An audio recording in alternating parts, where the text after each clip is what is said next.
Inilah Kabupaten Benar Meriah.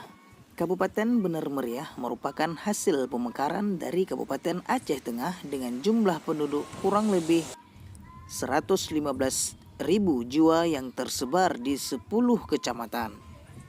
Kabupaten ini merupakan kabupaten yang termasuk masih muda di dalam wilayah pemerintahan Aceh setelah resmi menjadi daerah otonomi dan melepaskan diri dari Kabupaten Aceh Tengah pada tahun 2003.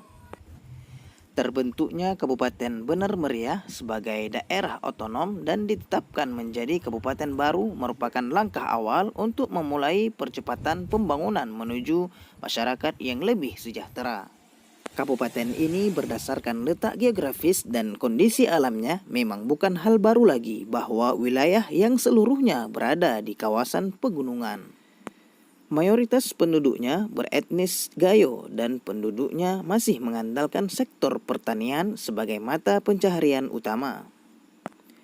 Hal ini diakibatkan oleh kondisi kemiringan tanah dan topografisnya yang berbukit-bukit.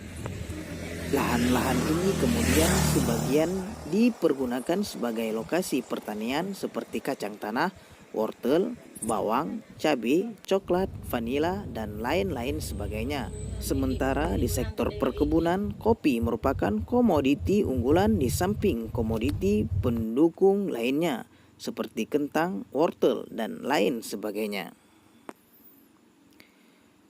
Dari Benar Meriah, Hada TV melaporkan.